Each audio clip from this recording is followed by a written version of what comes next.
주셨으면 좋겠습니다. 아멘. 감기를 교회 안에 유포하시면 안 됩니다. 고옥하는 목사님, 제가 참 존경하는 목사님인데요. 그 목사님께서 생전에 하신 말씀이 기억이 납니다. 한국 교회의 문제 중에 하나가 구원을 너무 남발하고 있다. 구원의 인플레이 현상이 심하다 지적하신 적이 있습니다. 삶과 인격의 변화 없이 그냥 예수를 믿는다는 고백만으로도 그들을 교인이라 받아주고 그리스도인이라 칭해주고 무조건 복받고 형통하게 되는 성공과 번영의 복음이 한국 교회를 병들게 하고 있다라는 말씀하신 적이 있습니다. 실제로 미국 안에서도 이런 반성들이 있었는지 바이블 앤서 맨이라는 방송 진행자인 행크 에너그래프라는 사람이 아주 두꺼운 책을 쓰셨는데요. 바벨 탑에 갇힌 복음이라는 책을 썼습니다. 상당히 두꺼운 책인데요. 내용을 읽어보면 정말 섬찟한 내용들이 많습니다. 십자가 없는 부활, 고난 없는 영광, 슬픔과 애통이 없는 잔치를 지적하며 그렇게 구원의 복음, 그 영광스러운 복음을 잃어버린 한국 교회를 통렬히 비난하고 있습니다. 여러분 한번 스스로 점검해 보세요. 예수님 하면 눈물이 찡 하시던가요? 주여, 막 가슴이 절절 끓습니까? 옛날에는 그랬죠. 그렇죠? 옛날에 호랑이 담배 피던 시절에 옛날에 그랬죠. 근데 여러분, 우리 안에 눈물이 사라지면서 영적 안구 건조증에 걸린 성도들이 얼마나 많은지 모릅니다. 신앙은 의무가 되고 신앙은 기술이 되고 신앙은 습관이 되어져서 하나님 안에서 그리스도 안에서의 눈물, 감격, 감동 이런 것이 실종된 지 오래입니다. 여러분, 우리가 구원에 대해서 오늘 얘기하게 되는데 구원은 교회에서만 가르치는 것만은 아닙니다. 교회 밖에도 얼마나 많은 구원들이 있는지 모릅니다. 사회, 경제, 정치 전반에 구원을 모두 노래하고 있습니다. 여러분, 의학을 하는 사람, 의술을 하는 사람도 인간의 육체의 질병으로부터 그들을 구원해내려고 얼마나 많은 노력을 하는지 모릅니다. 문학이나 소설도 인간의 구원을 노래하고 추구합니다. 흔히 여러분 텔레비전을 틀면 보이는 그 예능 프로그램 1박 2일이든 무한도전이든 그 사람들도 거기 안에서 구원을 표방하고 있어요. 사람들에게 즐거움을 주고자, 그 즐거움이란 구원을 선물로 주고자 얼마나 많은 노력을 하고 있는지 모릅니다. 정치는 어떻습니까? 더 자극적인 구원의 행위입니다. 히틀러의 나치즘의 경우 그 당시 독일 사람들에게 히틀러는 일종의 구원자였습니다. 메시아니즘이 가득 찼고 독일은 전 세계를 그렇게 정복해 갔던 거죠. 요즘 시대는 신자본주의, 신자유주의 시대입니다. 이 시대의 아이콘은 무엇입니까? 바로 돈과 자본이 구원이 되는 것입니다. 더 많은 돈을 벌기 위해서, 더 많은 자본을 축적하기 위해서 그것이 우리의 구원인 것처럼 이해되어져서 그것을 더 추구하고 있습니다. 교인들도 당장 주머니에 돈이 메말라가면 신앙생활하는 것도 되게 불편하게 여기고 교회에 나오는 것도 상당히 꺼려하는 경우를 보게 됩니다. 이미 신앙의 수준을 넘어선 바로 그 구원의 단계에 돈이, 자본이 작동하고 있습니다. 그런 거예요, 여러분. 교회 밖에 또 수많은 구원들이 있기 때문에 정말 기독교적 구원관이 분명하고 세상이 말하는 구원과 차별성을 유지하지 않으면 교회의 구원, 교회에서 말하는 기독교 복음의 구원은 점점점 쇠퇴될 가능성이 높습니다. 세상과 다른 복음, 세상과 다른 구원을 이야기하여야 이 교회가 생존할 수 있습니다. 여러분, 그렇다면 교회가 또 기독교가 말하는 구원의 본질이 무엇일까요? 바로 그 구원의 본질, 그 구원의 정체성을 에베소서 2장에서 잘 설명하고 있습니다. 여러분, 먼저 복음서가 아닌 이 바로 에베소서 안에서 복음을 다시 들여다보길 원하는데요. 2장 전체를 자세히 살펴보면 좋겠습니다. 2장 1절부터 10절까지 단락을 딱 자르면 개인의 구원을 다루고 있습니다. 개인의 구원이라고 적어놓으시면 좋겠고요. 먼저 그 1절부터 10절 사이에 먼저 1절부터 3절 단락에 보시면 우리가 구원받기 이전의 모습을 잘 묘사하고 있습니다. 구원받기 이전에 우리의 실존이 어땠는지를 설명하고 있습니다. 4절부터 7절은 구원의 과정을 설명하고 있습니다. 우리가 어떻게 구원을 받게 되었는지 그 구원의 원인과 과정을 설명하고 있습니다. 그리고 8절부터 10절에는 구원의 결과, 우리가 구원받은 결과가 무엇이고 그 구원의 목적이 무엇인지를 다루고 있습니다. 즉 1절부터 10절까지 세 단락으로 구분할 수 있는데 구원받기 전, 구원의 과정, 구원의 결과 이렇게 나눌 수 있습니다. 이것은 모두 개인의 구원을 다루고 있다고 할 수가 있습니다. 그리고 2장 11절부터 22절 바로 2장의 후반절에는 그 개인의 구원들이 모여져서 공동체의 구원을 감지게 형성해 가고 있음을 말하고 있습니다. 공동체적 구원론, 구원이라고 쓰셔도 좋겠습니다. 그 내용도 역시 1절부터 11절까지, 11절부터 12절까지 교회가 되기 전 유대인과 이방인의 모습이 잘 기록되어 있고요. 13절부터 18절에는 그렇게 교회가 되어져가는 과정을 설명하고 있고 19절부터 22절에는 그렇게 교회가 되어진 결과가 무엇이냐를 다루고 있습니다. 똑같습니다. 개인의 구원과 공동체의 구원이 구조가 똑같아요. 교회가 되기 전, 교회가 되어지는 과정, 교회의 결과. 개인의 구원받기 이전, 구원의 과정, 그리고 그 개인의 구원받은 결과. 이렇게 해서 개인과 공동체가 하나가 돼서 온전한 구원을 이루는 것입니다. 여러분 이것은 바울의 사인과 바울의 아이디어가 아니라 바로 첫 창조 때 이미 보여주신 내용입니다. 여러분 하나님께서 인간을 지으실 때 어떻게 지으셨어요? 흙을 모아서 비우셔서 코에다 뭘 불어넣으시죠? 생기를 불어넣으시죠. 그랬더니 뭐가 됐다고 그랬죠? 생명이 되었죠. 여러분 흙이었던 존재가 영적인 존재로 완전히 타협하게 된 거죠. 질적 변화가 분명한 거죠. 구원받기 이전, 구원받기 이후가 똑같이 질적 변화가 있어져야 되는 것입니다. 여러분 그런데 그렇게 아담을 지으시고 나서 어떻게 하셨죠? 잠들게 하시고 갈비뼈를 하나 빼셔 하와를 만드셨죠. 그리고 어떻게 하셨습니까? 남자와 여자가 하나가 되게 하셨죠. 바로 공동체를 선물로 주신 것입니다. 이것이 첫 창조의 모습이죠. 그러면 이 새 창조, 지금 그리스도 안에서 이 복음 안에서 일어난 현상을 새 창조라고 하는데 그 새 창조의 첫 번째 단계가 무엇입니까? 바로 개인의 구원이에요. 그리고 두 번째 단계가 무엇입니까? 공동체 안에 그 개인이 귀속되어서 한 교회를 만들어가는 이것이 새 창조의 여정이에요. 여러분 스스로가 하나님 안에서 구원받은 확신이 있다면 여러분 반드시 공동체 안에 귀속되어서 한 지체로 한 새 사람을 이루어 가야 돼요. 이것이 새 창조의 과정이라고 말할 수 있습니다. 그래서 여러분 에베소서 2장에는 10절 말씀해 보세요. 10절에 보시면 만드신 바라 지으심 받은 자니 14절에도 만드사 15절에 한 새 사람을 지어 22절에도 함께 지어져 간다 이런 표현이 나와요. 다시 말해서 첫 창조의 그 창조의 과정이 복음 안에서 이 구원을 새롭게 인식하는데 그것을 새 창조라고 말하는 거예요. 그래서 여러분 우리가 거듭나는 것은 구원받는 것은 창조의 역사인 거예요. 그렇다면 여러분 흙이었던 존재가 살아있는 영을 가지고 있는 새 사람이 되었다면 여러분이 과거에 구원받기 이전과 구원받고 난 이후의 모습이 어떠해야 돼요? 확연하게 달라야 돼요. 여러분 구원 이전의 모습과 구원받고 난 이후의 모습이 다르신가요? 똑같은데요. 그럼 아직 구원이 아닌 거예요. 엄밀히 따지면. 좋게 얘기할 수 있어요. 제가 은혜 받기 위해서. 근데 그렇게 얘기할 수가 없어요. 먼지였던 흙이었던 존재가 영혼을 가지고 있는 생명이 되었다면 예수 믿기 전에 나와 예수 믿고 난 이후에 나는 달라야죠. 아멘. 같은데 구원받았다고 하면 그건 싹불하죠. 그건 거짓 선지자죠. 저도 똑같이 이야기할 수 있어요. 아이고 뭐 괜찮아요. 구원 받으셨어요. 그렇게 말할 수 있어요. 그런데 그렇게 말할 수가 없어요. 여러분 제가 회사 다닐 때 저희 공장이 한 400명 정도 되는 큰 회사입니다. 삼성전자 계열사인데요. 거기서 뭘 만들었냐면 그 삼성자동차 이렇게 안에 들어간 메다방 있잖아요. 이렇게 메타방, 메다방이라고 합니다. 표준어인지는 모르겠어요. 입이 싸구려라서 죄송합니다. 뭐라고 그러죠? 계기판. 그걸 만들었는데요.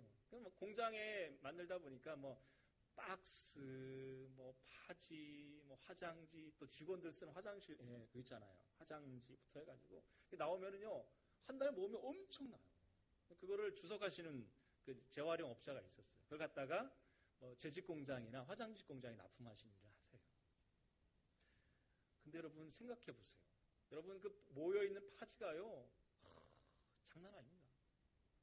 그 무게를 더 나가게 하려고 막 물을 뿌려요. 뭐 하세요? 무게가 더 나가야 돼요. 근데 그걸 갖다가 이제 화장지 공장에 납품을 하면요, 그게 막 들어간대요. 큰 통에 들어가서 막 부시고 물을 부어서 끓이고 그래가지고 탈색을 하고 소독을 해서 화장지가 된대요. 생각해 보세요. 그 파지였던 게 그 안에서 완전히 변화가 돼서 새로운 종이가 되잖아요. 여러분 종이도 그런 변화가 있는데 하물며 우리가 그런 변화가 없다. 그 변화가 보이지 않는데 그 사람을 향해서 구원받았다고 말할 수가 있냐고요. 실질적으로 불가능한 거잖아요. 지금 좋게 얘기하는 거하고 지금 잘못됐으니 교정해서 진짜 구원받은 사람이 되게 하는 것, 어느 것이 더 좋겠어요? 저는 양심상 그렇게 말할 수 없을 것 같습니다. 여러분 첫 창조의 이론을 잘 들여다보면 우리가 이 구원받는 이 새 창조의 여성이 보여야 돼요. 우리도 정말 새로워져야 돼요. 성품이, 인격이, 정말 마음이, 영이 새로워져야지. 그렇지 않으면 구원이 아닌 거예요. 점검해야 돼요. 점검해야. 예수 믿고 구원받았는데 공동체 없다, 공동체에 귀속되어 있지 않다, 그 문제가 있는 거예요. 그 사람이 공동체와 같이 어울리고 공동체와 함께 신앙생활을 하는 것에 문제가 있다, 그럼 그 사람 문제가 있는 거예요. 여러분 구원의 제1변화, 개별적인 영역과 더불어서 제2변화, 공동체적 변화가 우리 모두에게 있어야 될 줄로 믿습니다. 오늘 우리는 그 첫 번째 제1변화, 개인의 구원을 다루기를 원합니다. 그 가운데서도 구원받기 이전의 모습을 좀 살펴보려고 해요. 오늘 이 설교가 여러분에게 상당히 부딪히고 껄끄럽고 은혜가 안 될 거예요. 힘들어. 예배 끝나고 나가면서 힘들다. 오늘 목사님이 왜 저러냐. 오늘은 공쳤다. 그러고 나가실 거예요. 제가 예언합니다.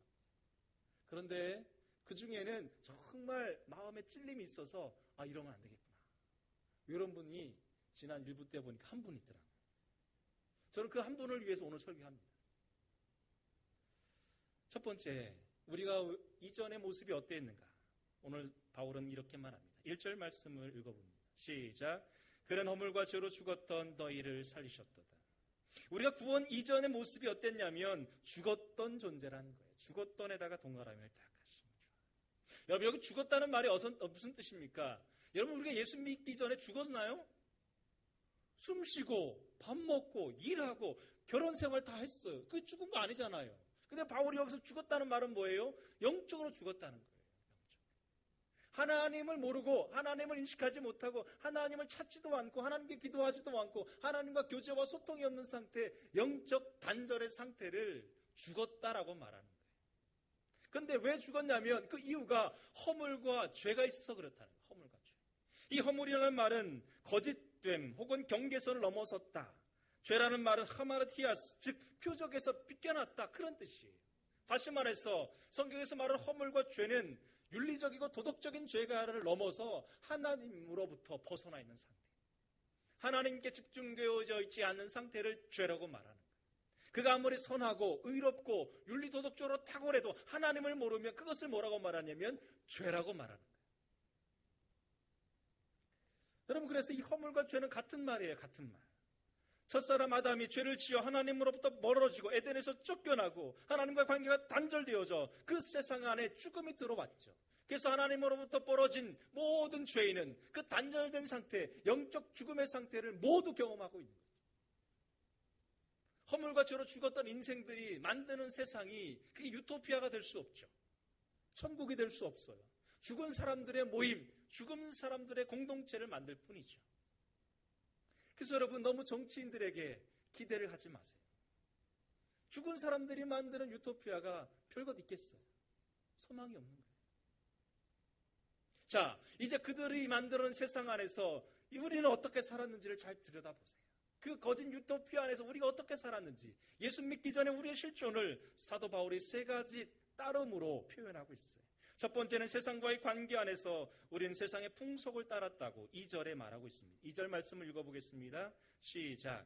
그때의 너희는 그 가운데 생하여 이 세상의 풍조를 따르고 공중의 권세 잡은 자를 따랐으니 곧 지금 불순종의 아들들 가운데 역사하는 영이다. 여기 먼저 밑줄 그으세요. 이 세상의 풍조를 따르고. 여러분, 하나님으로부터 벗어난, 하나님과 단절된 영적 죽음의 사람들은 세상의 풍조를 따르게 되어 있습니다. 하나님을 따르지 않으니 세상을 따르는 것이 어쩌면 당연하겠죠. 여기 풍속, 풍조라는 말은 유행이란 말이에요. 세상의 유행을 따르는 것. 사단이 이 세상을 유행으로 인생들을 지배하고 통치합니다. 한 4년 전인가 5년 전인가요? 타임즈에 그런 글이 실린 것 같아요. 뭐냐면 한국 사회에 이상한 병리 현상이 있다는 거예요. 뭐냐면 젊은 부부들이 아기가 태어날 쯤 미국에 들어와서 원정 출산을 한다는 거예요. 미국 시민권 때문에. 이 유행처럼 번지고 있다. 그런 게 타임즈에 실렸어요. 또 하나는 뭐냐면 대한민국의 여성 중에 10명 중에 1명은 꼭 성형을 했다는 거예요. 지금은 물론 5년 전이니까 지금 한 10명 중에 한 서너 명 이상은 아마 얼굴에 손을 대셨을 거예요. 그게 유행처럼 퍼지고 있어요. 예전에 저 초등학교 다닐 때 저희 때 뭐가 유행했냐면 그 마이클 조던이 신었던 나이키 신발이 유행했어요. 에어 조던이라고요. 그림에 보면 이렇게 똥꼬시 타는 그림이 있었어요. 여러분, 그 신발 하나 신으면요 거의 학생들 친구들 사이에서는 우상이었어요. 야, 나도 한번 신어보자. 야, 그 쿠션이 이렇게 좋냐? 그래서 학교에서 도난 사고가 일어나면 다 그 신발이에요. 그 당시에 하면 15만 원, 20만 원 했었으니까요. 엄청 비쌌죠. 나이키 신발은 신고 돈은 없고 엄마한테 사달릴 수는 없고 한 달 쫙 일을 해야 겨우 신발 하나 살 수 있는 금액이니까 사달랄 수 없죠. 그래서 어떻게 했냐면 하얀색 실내화에다가 나이키 로고 신발을 이렇게 사인펜으로 그려가지고 그리고 그렇게 다녔었어요. 남들 하는 거 같이 하고 싶어요. 따라하고 싶어요. 왜냐하면 그거 하지 않으면 자꾸 밀려나는 느낌이 들거든요. 여러분, 최근에 여러분 40대 이상 60대 중반 중년층 중에 시내에 이렇게 나가서 이렇게 보시면 다 뭐 입고 다니시냐면 아웃도어 있잖아요. 등산복. 등산복 입고 술집에 왜 오신지 모르겠어요. 편하니까 그렇긴 하겠지만 이 아웃도어 열풍이 한 5년 전부터 확 불더니 제가 3년 전에 터키에 성도를 모시고 한번 갔다 왔는데요. 한국 사람인지 아닌지는 대번 알을 수 있어요.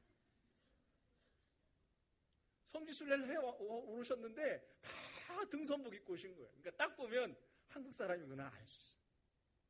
물론 옷이 편하니까 그렇긴 하겠죠. 여러분, 하나님이 없고 하나님과 단절된 세상은 사단이 무엇으로 통치하냐면 유행을 자꾸 조정합니다. 새로운 유행을 자꾸 만들어내요. 그래서 사람들이 그 유행에 정신을 팔리고 그 유행을 따라 그렇게 인생을 살게 해요. 그래서 여러분 시편 1편에 이전에 너희는 바람에 나는 겨와 같다고 표현해요. 바람을 따라 다니는 거예요. 세상의 풍조를 따라서 그냥 이렇게 다녀요. 옆집 아줌마가 제일 좋은 멘토예요. 아이들 자녀 교육에 제일 좋은 선생님은 옆집 아줌마예요. 옆집 아줌마가 하자는 대로 여러분 다 그렇게 해요. 어디 학원이 좋다면 글로 보내고 어느 선생님 잘 가르치면 다 글로 보내고 다 그렇게 우리가 살아요. 교회 안에도 그런 유행이 막 들어왔습니다. 한동안 10년 전만 해도 대형 교회 목사님들을 청빙할 때 이 서울 시내 교회들이 어떤 유행이 있었냐면 박사학위 소지자 이상 되어져 잔다고 그게 유행처럼 퍼졌어요. 이력서에 박사학위 소지자가 아닌 사람은 이력서를 낼 수도 없는 시대가 있었습니다. 교회 안에 카페가 부음을 타더니 여러분 교회마다 카페 없는 교회가 어디 있어요? 서울 시내 한번 가보세요. 다 카페가 있어요. 여러분. 교회 성도들을 위한 바리스타 교육 이런 게 막 상품화돼서 막 팔렸어요. 전도가 좀 된다고 하는 모든 프로그램이 교회 안에 한번 확 습쓸고 가면 성도들이 정신을 못 차립니다. 근데 여러분 잘 기억하십시오. 해 아래 새 것은 있습니까? 없습니까? 해 아래 새 것은 없어요. 다 돌고 도는 거예요. 그게 그거예요. 경당 사투리로 가가 가예요. 똑같아요. 여러분, 우리가 뭐 셀교회 막 셀교회 그랬잖아요. 그 셀교회가 어디서 나온 건 줄 아세요? 여의도 순복음교회가 만든 구역 조직의 시스템이었어요. 그게 중남미로 수출됐다가 거기서 만들어서 들어와 다시 역수출해서 우리나라의 셀교회 하는 거예요. 그 한국이 원래 원조예요. 다 돌고 돌아요. 여러분, 우리는 바람에 나는 겨처럼 시류를 따라 움직이는 인생들이 아니라 시냇가에 심겨진 나무처럼 일정한 장소에 일정한 시간에 늘 주의 말씀을 묵상하고 늘 주님과 동행하며 주님의 뜻을 이루어드리는 하나님의 사람이 되셔야 될 줄로 믿습니다. 어렵고 힘들지만 피곤하고 지치고 왕따처럼 느껴지지만 그것이 복음이고 그것이 예수 믿은 사람들의 이후의 결과의 삶인 줄로 믿습니다. 내가 예수 믿었고 거듭났다고 하는데 여전히 세상의 유행을 쫓아다니고 막 그렇게 움직이면 그거 아직 아닌 거예요. 두 번째로 영적인 영역입니다. 2절 말씀해 보시면 영적인 영역에서 우리는 과거에 세상의 악한 영을 따랐다고 표현하고 있어요. 2절 말씀을 뒤에 보시면 공중의 권세 잡은 자를 따랐으니, 거기 밑줄을 주세요. 공중의 권세 잡은 자를 따랐으니 이는 불순종의 아들 가운데 역사하는 영이다. 이 공중의 권세 잡은 자가 어디에서 역사하냐면 불순종의 아들들 속에서 역사한다는 거예요. 활동한다는 거예요. 여전히 사단은 십자가로부터 완전히 괴멸됐지만 그 힘과 세력이 남아서 여전히 하나님 나라와 예수 믿는 사람과 세상 사람들을 유혹하고 하나님 나라를 대적하는 존재로 있는 거예요. 주님 다시 오실 때까지 여전히 활동하고 있어요. 그런데 여러분, 사단이 무엇으로 이 세상을 통치할까요? 존 스토트 목사님은 그의 책 에베소서 강의에서 외모와 학벌주의로 이 세상을 사단이 통치하고 있다고 정확하게 일관했습니다. 사단이 여러분 어떻게 활동해요? 눈에 보여요? 안 보이잖아요. 그런데 그 사단이 어떻게 활동하냐면 세상 사람들 속에 들어와서 외모주의와 학벌주의를 막 조장시켜서 그렇게 세상이 불순종 가운데 계속 거하게 합니다. 아무래도 잘생긴 사람이 못생긴 사람보다 보기 좋죠. 공부를 잘하는 사람이 못하는 사람보다 성공의 기회가 훨씬 더 많이 주어지죠. 그래서 많은 학생들이 더 공부하고 좋은 대학에 가려고 그러고 얼굴을 뜯어 고쳐서라도 회사에 들어가려고 애를 쓰죠. 왜요? 세상 사람들은 보여지는 것이 중요하거든요. 보여지는 게 중요하거든요. 정말이에요. 교회 안에서도 이 보여지는 이 문제, 남들에 대한 시선, 이것이 거의 죄악의 수준에 이르렀다고 볼 수 있습니다. 교회에서 저는 이제 16년째 올해 이제 사역을 하는데요. 제일 어려운 게 뭐냐면 연말에 사역을 이렇게 좀 부탁할 때예요. 강남의 한 S교회에서 장로가 되려면 공공연하게 주차장 사역을 해야 된다. 그런 게 있어요. 워낙 인원이 많으니까 누가 누군지 모르잖아요. 장로 선거를 하려면 알아야 찍어주죠. 그러니까 제일 많이 보이는 데가 어디예요? 교회 오자마자 주차장은 딱 보이잖아요. 그러니까 거기 사역을 막 거의 서로 하려고 그런대요.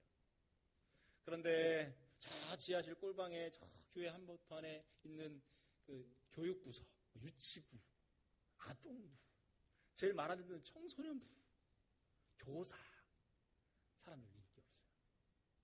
식당, 주방 저 밑에 잘 드러나지 않는데 거기 별로 안 하려고 해요.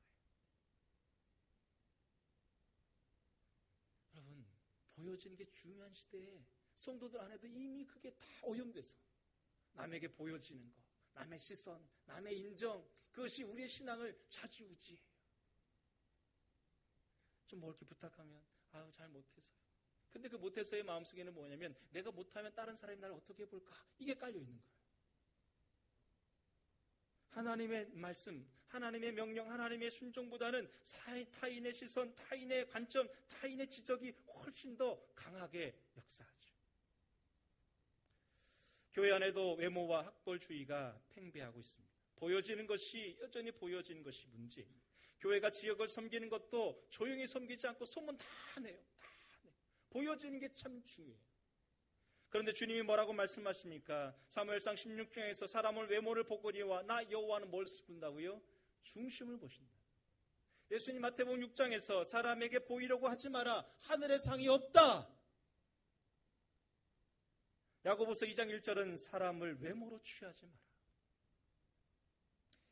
여러분, 외적인 모습을 갖고 가고 꾸미는 것도 좋지만 내면을 가꾸고 내면을 변화시키는 게 훨씬 더 복음에 합당한 줄로 믿습니다. 겉은 멀쩡한데 성품은 완전히 개박살나고 완전히 개차반인 성도들이 얼마나 많은지, 웬만한 일에 참지도 못하고 분노하고 수용하지 못하는 성도들이 얼마나 많은지, 그런 목사들이 얼마나 많은지, 아이들에게 공부하라고 시키는데 왜 공부해야 되고 그 공부가 하나님 나라에 어떻게 쓸모인지에 대한 설명이 안 되는 부모가 얼마나 많은지. 여러분, 진짜 거듭나셨나요? 진짜 구원 받으셨어요?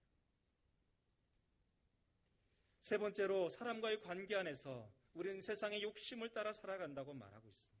3절 말씀을 같이 읽어보겠습니다. 시작. 전에는 우리도 다 그 가운데에서 우리 육체의 욕심을 따라 지내며 육체와 마음이 원하는 것을 하여 다른 이들과 같이 본질상 진노의 자녀이었더니. 여기 무엇을 따릅니까? 바로 육체의 욕심을 따라라고 되어 있습니다. 세상의 유행을 따르고 공중의 권세 잡은 자를 따르는 사람들의 마음속이 어떨까요?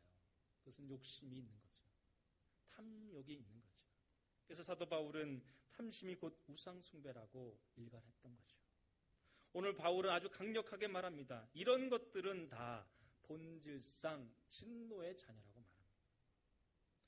사도 바울은 절대로 타협하지 않고 분명하게 말하고 있습니다. 그런데 여러분, 사단이 우리의 욕심을 어떻게 자극하는지를 알아야 그 욕심으로부터 이겨낼 수 있죠. 그것을 C.S. 루이스가 그의 책에서 사단이 우리의 욕심을 어떻게 자극하냐면 비교의식을 심어놓아서 그 비교의식을 통해 우리의 욕심을 자극한다고 말했어요. 우리의 욕심과 교만과 이기심이 어디에서부터 자극되냐면 그 시점이 뭐냐면 비교당함에서부터 오는 거예요. 여러분, 우리가 언제 삶의 힘, 삶의 의지를 불태웁니까? 남들과 비교당할 때. 그냥 똑같이 살아갈 때는 별 문제가 없어요. 그런데 형제들 사이에도 언제 싸움이 일어납니까? 유산이 똑같이 주어지지 않고 차등으로 주어지면 유산을 조금 받은 형제가 유산을 많이 받은 형제와 사이가 어떻게 됩니까? 깨어지게 되어 있어요. 그리고 유산을 적게 받은 이 사람 안에 뭐가 생깁니까? 조금 보자. 내가 그 안에 욕심이, 탐심이 자라기 시작하죠. 여러분, 참 좋고 은혜 받은 성도들이 교회 안에 참 많으면 얼마나 좋아요. 그런데 누군가에게 권사님, 박 권사님 저런데 권사님 왜 그래? 한마디 툭 던지잖아요. 그러면 이 말을 들은 이 권사님 안에 뭐가 생기냐면 지옥이 생기는 거예요. 내가 누군가로부터 비교당하고 누군가로부터 우위를 점하지 못하고 아래에 있거나 순서에서 밀리거나 경쟁에서 밀리고 그 경쟁과 순서를 비교의식으로 자극하면 우리의 마음은 금방 지옥이 됩니다. 아랫물이 소문을 높이 들고 찬양하고 그 깊은 성령 안에서 엄청난 방언과 예언의 기도를 해도 내가 누군가로부터 비교를 당하는 순간 그 자리가 지옥이 됩니다. 여러분이 아주 가장 거룩한 교회 일을 하고 있지만 내가 타인과 경쟁하고 비교하면서 내가 그보단 더 잘해야지, 내가 그보단 더 많이 해야지, 내가 그보단 더 길게 해야지, 그런 마음이 들으면 그건 이미 우상숭배. 그건 복음이 아닙니다. 예를 들어볼까요? 교회 안에 여러 사역들이 있습니다. 근데 내가 하던 사역을 다른 사람이 해도 기꺼운 마음으로 응원해주고 축복해줄 수 있는 마음이 진짜 복음인 거예요. 근데 내 마음 안에 그 마음이 안 들고 좀 서운하고 내가 해야 되는데 잘 못하는데 저 사람 왜 저래? 목사님한테 잘 보였나? 그런 마음이 들면 그 사람 그 사역이 우상이 돼버려요. 제가 오늘 좀 심각하게 말씀드립니다. 무슨 얘기인지 아시겠죠? 나보다 남을 더 높이고 그를 존중해가는 게 복음이죠. 내가 그보다 더 높아지는 건 복음이 아니라 내가 우상되는 거잖아요. 여러분, 내가 타인과 비교하고 타인과 경쟁하고 그래서 자꾸 더 그것은 복음이 아닙니다. 이런 것들은 이미 예수 믿기 이전에 다 지나간 것으로 촉한 거예요. 이거는 이게 예수 믿기 이전에 하던 거예요. 근데 이걸 그대로 교회 안에 끌고 와서 교회 안에서 이것을 하고 있으면 안 되는 거예요. 이전의 이 습관들, 이전의 가치관들, 이전의 어떤 삶의 영향들을 가지고 교회 안에 끌고 들어오면 안 되는 거예요. 그럼 교회가 자꾸 오염되고 자꾸 변질되는 거예요. 저는 아직 싱가포르에 가본 적이 없습니다. 그 싱가포르에 가면 그 주룽지 공원이라는 큰 공원이 있대요. 거기에 그 큰 새장이 있대요. 엄청 크대요. 근데 이 새장이 뚜껑이 없대요. 근데 수많은 새들이 그 새 공원에 산대요. 안 도망가고. 신기하지 않아요? 도망가야 맞잖아요. 안 도망간대. 그 얘기를 해주더라고요. 근데 그분이 한마디 더 하시더라고요. 뭐냐면 그 새장, 그 새 공원에 있는 새들은 꼬리 이 깃털이 거의 빠져있대요. 인위적으로 다 뺐다는 거예요. 여러분, 날개는 지르스를 하는데 꼬리에 깃털이 없으니까 방향을 못 잡으니까 그냥 뱅뱅 돌다가 툭 떨어지고 뱅뱅 돌다가 다시 제자로. 제가 그 얘기를 들으면서 그게 우리 영적 여정하고 똑같구나. 날개도 있고 힘도 있지만 방향을 잃어버린 새들, 그래서 제 자리에 돌고 또 돌고 그냥 그 자리에 맴돌고 있는 거예요. 구원받기 이전의 삶, 그렇게 외모를 따르고 유행을 따르고 욕심을 따르던 그 삶을 여전히 그렇게 맴돌고 있는 거예요. 여러분, 구원받았다면 내가 좋아하는 것, 관심 갖는 것, 집착하는 것, 나를 기쁘게 하는 모든 세상의 것들이 여전히 나를 괴롭히거나 나에게 유혹을 미치지 않아야 돼요. 믿었다면 달라져야 되고, 달라졌다면 변화가 분명해야 하는 것입니다. 여러분, 교회 생활하는데 이 세상 생활과 교회 생활, 신앙 생활과 이 세상 생활이 여러분 갈등을 일으키지 않으세요? 갈등을 일으키지 않으시면 그게 문제가 있는 거예요. 진짜 복음 안에, 신앙 안에 있다면 세상살이와 신앙생활에 갈등이 생기는 게 맞는 거예요. 나를 지배하는 것이 세상입니까? 하나님입니까? 하나님이 나를 지배하신데 세상이 나를 지배하는 것과 내 안에서 갈등이 일어나는 것이 맞지요? 여러분 중에 혹시 이런 분은 없어요? 성도들 중에 좀 부유하고 넉넉하신 분들이 부럽다. 나도 저렇게 돈이 많았으면 좋겠다. 그런 마음이 드세요? 혹시 그분을 시기하세요? 여러분의 집에 자녀들은 공부를 안 하고 찌질이도 못하는데 옆집 우리 성도의 권사님의 아들은 공부도 잘하고 뭣도 잘하고 괜히 부러우세요? 아이 괜히 머리 확 쥐어박으세요. 이 자식 넌 공부를 안 하고 넌 뭐 하는 거 도대체? 혹시 그런 마음 드세요? 그러면 그것은 구원 이전의 모습을 내가 답습하고 있는 거죠. 목회자로서 부유한 성도가 부럽다면 목사는 끝난 거예요. 세상의 부가, 명예가 참 부럽다. 나도 저거 갖고 싶다.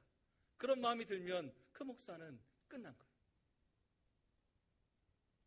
여러분, 예수를 믿었다면 최소한 어떤 노력을 하셔야 되냐면 그런 욕심이 점점 사그러드는 욕심이 사그러드는 게 맞아요. 그렇게 하도록 자꾸 애를 쓰셔야 돼요. 내 마음에 자꾸 그런 욕심들이 부추겨질 때 아니지, 이건 예수의 마음이 아니지, 이건 복음이 아니지, 그걸 자꾸 누르셔야 돼요. 여러분, 그래야 예수 믿는 거예요. 세상에 돈을 믿는다면 돈이 더 귀해지지만 예수를 믿으면 돈이 상대적으로 약화돼야죠. 그래서 변한 것이 분명해야죠. 그래서 그 세계로 다시 돌아가고 싶지 않은 마음이 들어야죠. 여러분, 다시 예수 믿기 전에 돌아가고 싶은 분 계세요? 저는 가고 싶지 않아요. 3년 전인가 4년 전인가 여름 휴가를 마치고 중곡동에 저희 처남이 슈퍼를 하고 있기에 잠깐 들렸어요. 그러면서 저희가 살았던 중곡동 반지하집을 한번 가본 적이 있어요. 정말 여기서 어떻게 살았나. 하루에 1시간밖에 빛이 안 들어와요. 주인집 이렇게 마당 그 옆에 이렇게 조그만 창문이 하나 있는데 그 주인집이 개를 한 마리 키우거든요. 그러면 그 똥을 꼭 창문 앞에다 싸놔요. 그러면 냄새가요, 창문을 열면 그거 다 방으로 들어오는 거예요. 향긋하죠. 근데 추억도 많았어요. 거기가 중국 시장이 가깝거든요. 애들 데리고 시장 구경하고, 그 목욕탕도 참 좋고, 참 좋아요. 집만 빼놓고. 근데 그런 향수도 있고 추억도 있는데, 돌아오면서, 야, 저 집에서 또 살려고 그러면 나 못 살겠다. 못 살겠더라. 근데 여러분, 똑같아요. 구원받기 이전으로 돌아가고 싶으세요? 그건 지금 지나간 때로 족한 거예요. 그런데 자꾸 그거 꺼내 쓰시면 안 돼요. 그거 똑같이 딱 갖다 쓰시면 안 돼요. 또 갖다 놓고, 또 갖다 쓰고, 또 갖다 쓰고. 그러시면 안 돼요. 그것은 이미 지나간 때로 족한 거예요. 그것은 우리와 상관없는 과거의 삶이죠. 그 비참함의 세계로 다시 돌아가고 싶으십니까? 그것은 안 됩니다. 그런 마음이 있다는 것 자체가 문제이고, 그것은 지금 현재 내가 구원의 과정에 있는지를 점검해야 될 문제고, 혹여나 가끔 유혹을 받고 있다면 그것은 이미 지나간 때로 족하다고 선을 그으셔야 될 줄로 믿습니다. 아, 허물과 죄로 죽은 자요, 나는 그렇게 죽었다고, 그러나 이제는 살아있는 자라고 고백하시고 결단하시고 단절하시기를 주의 이름으로 축원합니다. 기도하겠습니다.